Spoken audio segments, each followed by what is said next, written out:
Okay, welcome Joanne and Mumtaz. Welcome. Okay, tonight we're starting to study Abraham, and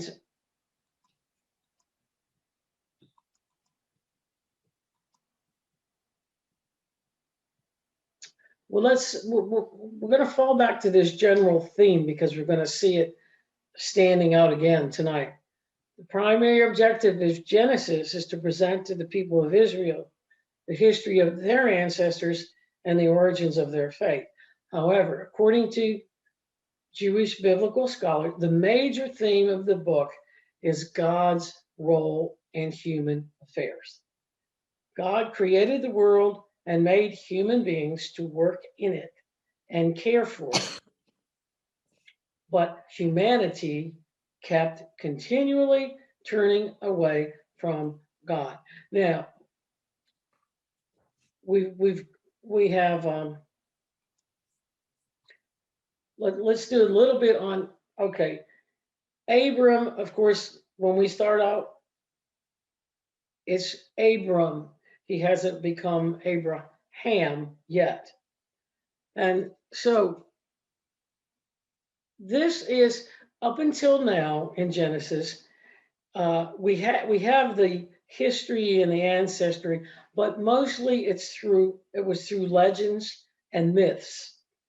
Okay, so with Abraham, we have now not everything um, is like certifiable historically, but with Abraham, we have a real person, a real man, um, a husband, family, and whatnot, and so it's more meaningful for us to relate to. Okay, so we're looking more historical now and not mythical like we had from the beginning. By historical, do you mean there are documents that prove Yes, Abraham existed? yes. In other words, yeah, historically, yes, he did exist. Um, the stories, uh, some of them, can be documented historically, maybe with time and place. But it's like everything else. With way back then, biblical scholars, have their little points of view as to what was and what wasn't. But the historical part, Abraham was a real man, and he was and what they call an emir, which is essentially like the head of the tribe. Okay, he was well off materially. Um, he had lots of cattle um, and sheep and flocks, and he's turned into a wanderer with his cattle and his sheep. But he was very well off, and and and we'll see how that plays a role later. We're doing chapter 12 tonight, and so just a little.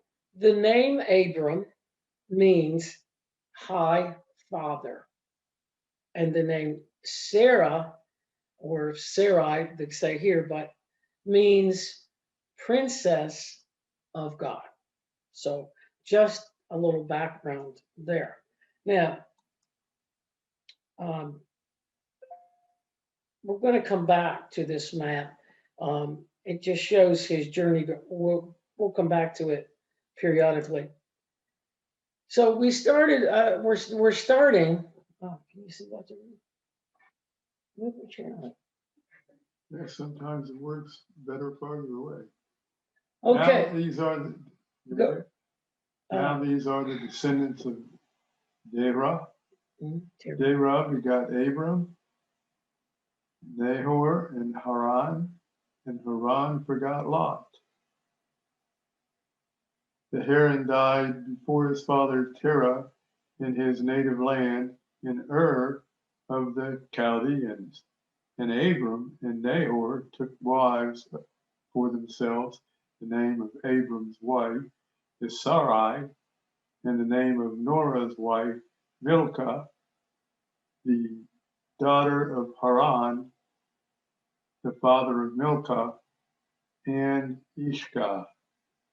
But Sarai was barren, she had no children. And Terah took Abram his son, and Lot, the son of Haran, his grandson, and Sarai, his daughter-in-law, his son Abram's wife, and they went forth with them from Ur to the Chaldeans to go to the land of Canaan. And they came as far as Haran, and they settled there. And the days of Terah were 205 years. And Terah died in Haran. Okay, we went back and picked this up because we always, well, most always say that Abram journeyed from Ur in Chaldea. And this tells us that he did journey from Ur in Chaldea. Hold on here. Okay, which is down here, if you can see. Ur is on down in the south. And he did live there, but he wasn't called. His family moved up all the way north to Haran, and according to the Bible, that's where Abraham got his call. So because he had moved with his family, as we just read, up to Haran, but he was a native of Ur.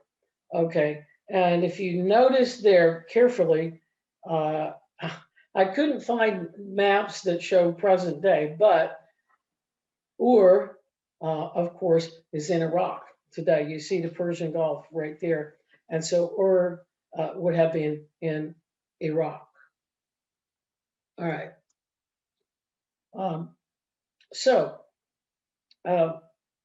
so now we have the descendants. These are the descendants of Shem. If you remember back from Noah's son Shem, that's where we get the word Semite, and and the area where they occupied was there, like Chaldea and a little over there. So, so these are the descendants of Shem, and that's how we get to Abraham. And just Are you another saying- word meaning here. Excuse Haran. me. Are you saying that the people in Haran are descendants of Shem? Yes. Okay, Yes. Because remember, Shem settled in that area. The other two sons, one went north and one went to Ham, went to Africa. So yes, and that's where that's also, Shem is also where we get the word Semite or Semitic. And it was all of that. It wasn't just Jewish. Semites and Semitic were all the people of that area.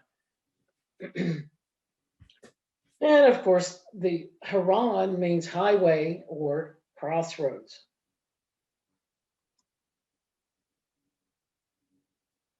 Okay. Do you want to read that, or you want me to? You can do this to see it. Okay. Now the Lord said to Abram, depart from your country and from the place of your nativity and from your father's house to a land that I will show you. And I will make of you a great people, and I will bless you and make your name great, and you shall be a blessing. And I will bless those who bless you and curse those who curse you. And in you shall all the families of the earth be blessed. Okay, now, 7 keys. Mysticism. How do we know it's mysticism? It starts out with, now the Lord said to Abram. Now this means, and mysticism means it's a vision, a dream, and mostly you see lots of, we call it visions or dreams, because there was no other way to communicate with God back then. And we'll talk about that a little more. But so we know it's mysticism, and we know that Abram at this point received his call from God and his messages from God via dreams and visions. So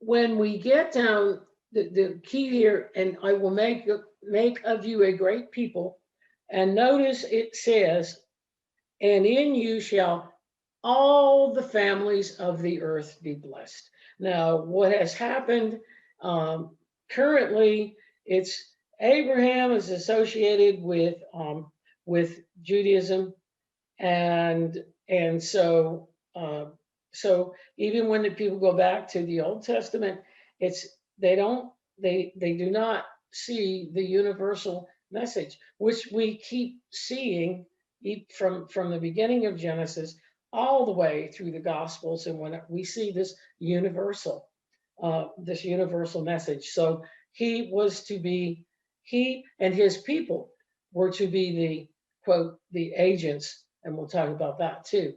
Now, the other thing that it says here, it says, and God will bless those who bless you, and curse those who curse you.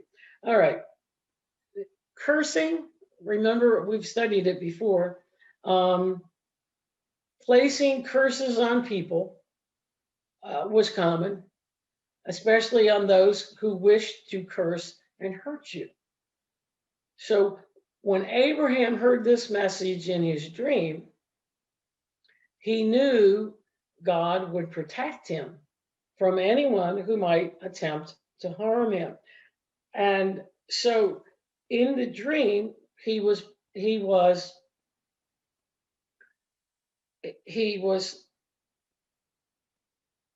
communicated from God to him that he would be protected. Why did he have to be protected? Because he was going to be wandering in all of these strange lands, and we have to remember here, Abram was very well off. He was, he was settled, lacked for nothing. He was very, very well off. And here comes God saying to him, leave your country. And I don't know yet where you're going to be going, and you won't know, but leave your country because I have a mission for you. And as we know, he did. So that's another point to remember about Abram.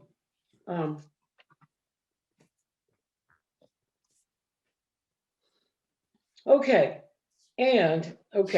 the biblical text clearly reveals that God's design was a universal reign or kingdom, and that Abraham and the nation Israel were simply agents in this plan.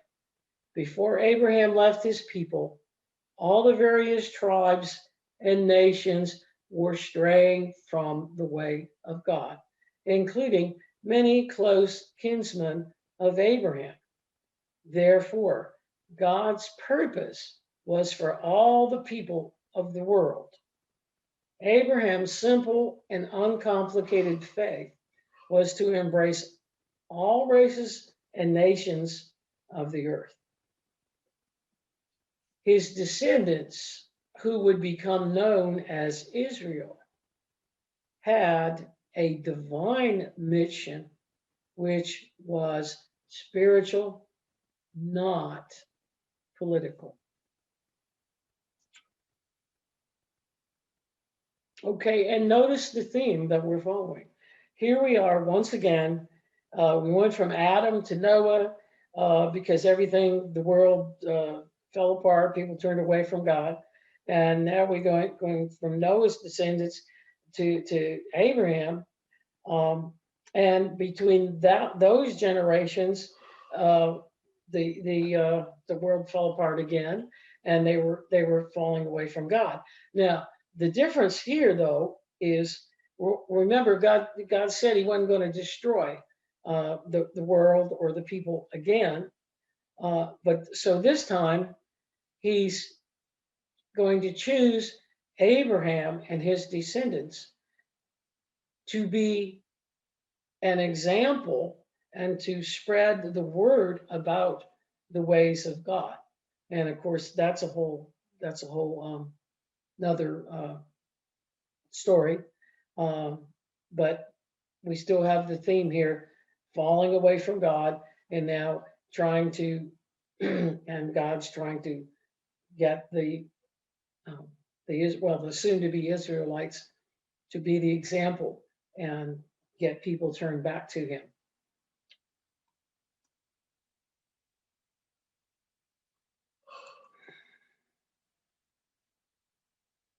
Okay. Would you like to read this? Where am I at? Start at the top. The very top. Abram did as the Lord had spoken to him, and Lot went with him. And Abraham was 75 years old when he departed from Haran. And Abram took Sarai his wife, and Lot his brother's son, and all of their possessions, which they had gained, and the persons that they had gotten in Haran, and they went on their way to the land of Canaan, and to the land of persons that they had gotten in Haran. And they went on their way to the land of Canaan, and to the land of persons that they had begotten in Haran. And they went on their way to the land of Canaan. And the land. And Abram passed through the land Oh, good. as far as the country of Shechem, and as far as the oak of Mamre, and the Canaanites were settled then in the land. Then the Lord appeared to Abram once again and said to him, "To your descendants will I give this land." And Abram built there an altar to the Lord, for He had appeared to him. And from thence he removed to a mountain on the east of Bethel and pitched his tent, having Bethel on the west and Ai on the east. And there he built an altar to the Lord also, and called upon the name of the Lord. And Abram journeyed, going on still toward the south. Now, remember, God said, "Just go, and I will tell you. I will tell you where I want you to go and where I want you to stop." So he is a wandering nomad. And again, this map isn't that great, but so he started up here, up north, and then he came down. He came down here. You can kind of see Shechem and Bethel, he's down in this area, okay, right now. And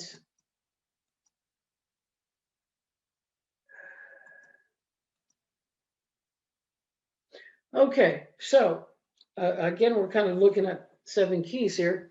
All right, Mamre was near Hebron. Abraham traveled between Shechem in the north country and Hebron in the south, feeding his large flocks and seeking new wells and grazing rights from the native people. So Abraham was not a warrior, okay? He was going through these strange lands, but he evidently was able to, and of course he had the help of God. He was able to maintain his flocks, and as it says, find water and make agreements with the native people. And so a little Aramaic language lessons. Um, you'll see that the town or the country of Bethel. Okay, Bethel in Aramaic means house of God. Okay, the word Beth is the second letter of the Aramaic alphabet, and when the alphabet started out, well, even right now, if you do look at classical Aramaic, the letter is sort of shaped like a house. That's how it all started in the beginning. The letter Beth is shaped like a house, and of course, whenever you see El, that is God. So Bethel is the house of God, and Mamre means dwelling place. Okay. All right. Now, so he settled there for a while, and now we go to verse 10. Do you want me? You want me to? Do it. Okay. Now there was a famine in the land, so Abram went down to Egypt to sojourn there, for the famine was severe in the land. And it came to pass, when he was about to enter into Egypt, he said to Sarai, his wife, "Behold, now I know that you are a woman beautiful to look upon. And it shall come to pass, when the Egyptians see you, they will say, 'This is his wife,' and they will kill me, but they will spare you. Say therefore that you are my sister, because I will be treated well for your sake, and my life shall be spared because of you." First, let's look at the idea about the famine, because you hear that even in the Gospels. Um, Jesus, seemingly Joseph and Mary went to Egypt. Now it may not have been a famine right then, but you see, and the reason is because the land of Canaan and the land of Canaan and Israel, in and of itself, they do not have a lot of water. Okay, it's pretty much desert and rocks, and so when there's not enough rainfall there, uh, then I mean it's really bad, because they have no crops, no nothing. And but the reason they go to Egypt is because Egypt has plenty of water, because they have the River Nile, and Egypt never run out of water. They always had water, and that's why people kept going to Egypt. And you see, like I say, lots of times in the Bible, you see people went to Egypt. Okay, now this story about Abraham saying that his wife was his sister. Now, we talked about in the Seven Keys, we talk about applying our Western culture to the Bible, and boy, do people have a heyday with this. Okay, and the people will bring it up and say, "Well, Abraham lied. I mean, he lied, and and he sinned, and I mean, they basically they don't even read what it's saying here. It was dangerous, and that is what happened. The Egyptians would take someone's woman, and remember, Abraham had lots of wealth, so to speak, in addition to cattle and sheep. I mean, he had lots of wealth, and but if they saw the woman, they would kill. All right, so that's what Abraham believed. And when you read the story here, and it says, and it says, well, he said she, she is my sister. Okay, now let's go and see what happens here. All right, so the Egyptians took Sarai, his his wife, but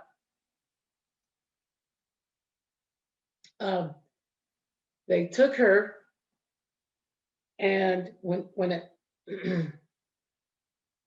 well, here we go. All right, 14 through 20. And it came to pass when Abram entered Egypt, the Egyptians saw that his wife was very beautiful. The princes of Pharaoh also saw her and praised her before Pharaoh. And the woman was taken into Pharaoh's house. Okay. And Abram was well treated for her sake. Well, I mean, he gave his sister, so to speak, and that's what they did. And he became the owner of sheep, oxen, he asses, men servants, maid servants, she asses, and camels. Okay. Now, verse 17. And the Lord afflicted Pharaoh and his household with great plagues because of Sarah, Abram's wife. Now, let's finish the scripture. So Pharaoh called Abram and said to him, "What is this that you have done to me? Why did you not tell me that she was your wife? Why did you say she is my sister?" Hold on. Why did you say she is my sister, so that I took her for my wife? Because remember, that's what they were talking about. The pharaohs had many wives, and it's a kind of the same situation as David and Bathsheba, really. So why did you not tell me that she was your wife? Why did you say she is my sister, so that I took her for my wife? Now, therefore, here is your wife, take her and leave the country.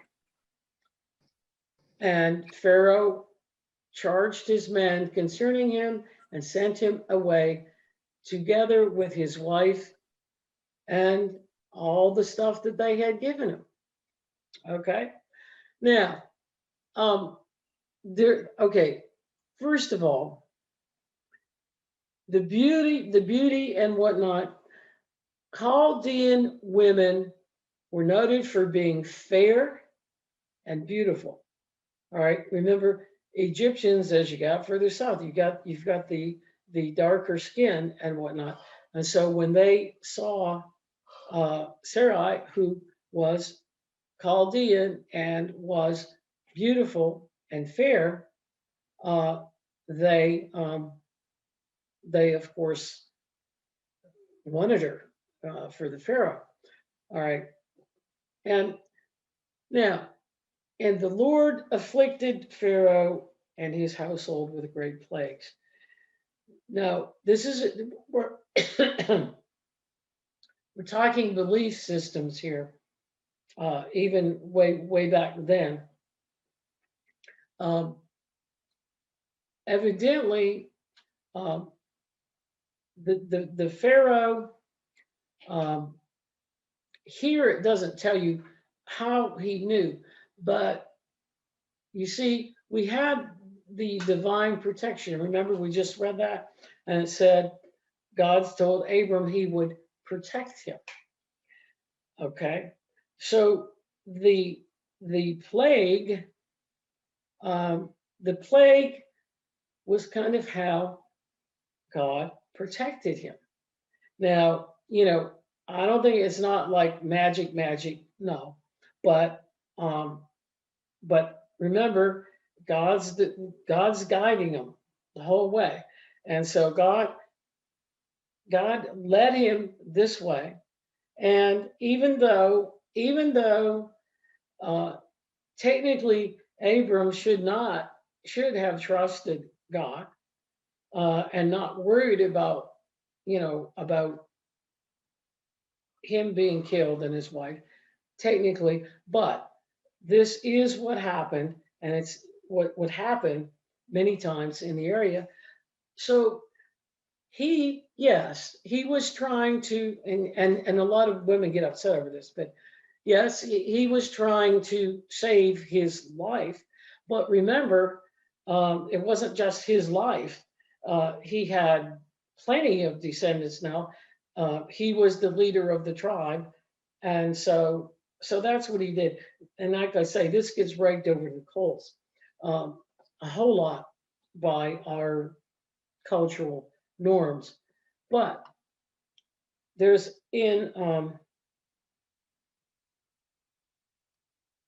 but if we go to Genesis 20, okay, 1 through 3, we get the similar situation, but with a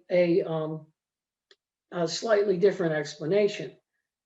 And Abraham journeyed from thence toward the south country and settled between Rakim and Gadar. And Abraham sojourned in Gadar. And here we go again. And Abraham said of Sarah, his wife, she is my sister. And Abimelech, king of Gadar, sent and took Sarah. Same situation. The king took Sarah. But God came to Abimelech in a dream by night and said to him, behold, you will die on account of the woman whom you have taken, for she is another man's wife. And there's some other verses, but I put here. And Abimelech, well, here we go again. Abimelech said to Abraham, what induced you to do this? And Abraham said, because I thought perhaps there is no fear of God in this country, and they will slay me for my wife's sake. But here's the one that when everybody says he lied in the last verses we read. Okay, and yet very truly she is my sister. She is the daughter of my father, but not the daughter of my mother. And she became my wife. So we justified in Genesis 20 the idea that Abraham didn't lie about Sarai being his sister, in addition to being his wife. And so this gives an explanation here. And there's a couple other places that this was just the way the kings worked. They would take somebody's wives and kill the men. Okay, now, all right. Some interesting things out of this, and this is from I guess we'll say the Aramaic teachings and how things kind of culminate from the Aramaic scriptures. All right. So we asked the question, where did Abraham's faith come from? Okay, and that question, we posed the question because remember, there were no churches back then. There were no books. There were no seminars. There was no one to to teach him, here's how you have faith. Nothing like that. What he knew, and he got God's call, and he knew. And so, how did he know? All right, everybody that is born, and we're taking away all doctrine here with this. We're not talking anything because we don't do doctrines, but everyone is a child of God, regardless of race, religion, whatever. And where we get that from, and because they are a child, we are children of God, because we are made in God's image and likeness. And because we are made in the image and likeness, we have that faith, that connection, so to speak, with God, and it is always there and always has been. Because remember, God is spirit, God is love, God is spirit, and so Abraham, I think Dr. Erico did a lecture one time. Abraham's religion was the greatest religion because there were no rules, no anything. It was his religion from the heart. And um, I guess I don't really need to read the scripture, but maybe I will, because we may not have somebody that know. All right, but Genesis 1, 26, 27. Then God said, "Let us make man in our image, after our likeness, and let them have dominion," okay, over the fish of the sea, over the fowl of the air, da da da da da. And so 27, so God created man in his own image. In the image of God, he created him, male and female, he created them. So what we can learn from Abraham is that we all could have that faith. We are all actually born with, I guess we won't call it faith, but we are born children of God. We're born as loving uh, human beings, and we all have that innate ability to love and to be like God. And so Abraham, that's how we see from Abraham. And the other important thing is that is how Abraham, he communicated with God in visions and dreams. Or now we expand that mysticism thing to just thoughts, whatever. You turn to God, you open up, and you will get guidance and thoughts. And so, just to wrap this up for tonight, um, and those of you that have studied the Gospels and Jesus at all, this is what Jesus was talking about. And okay, just a little bit. The word for kingdom, okay, in Aramaic, the word for kingdom, the actual word is Malkutha, but it means counsel or guidance. And the Gospels, Matthew, Mark, and Luke, that is what Jesus was talking about. And so, okay, and so from all the way from Abraham, that's what the message that God was trying to get across, the message that Jesus was trying to get across is, listen to me. And just very briefly, so why don't we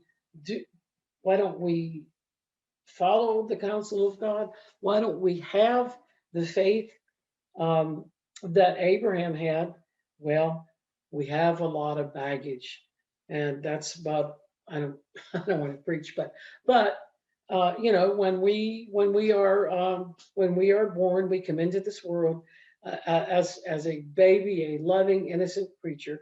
But then we, you know, then we sort of pin things on them like original sin, and then we get caught up in the world, and we lose that, just that mysterious connection, so to speak. We lose that because we become materialism and science overtake this instinctual faith that Abraham had. But that is what Jesus tried to teach us and continues to try to teach us, I believe, one way or another.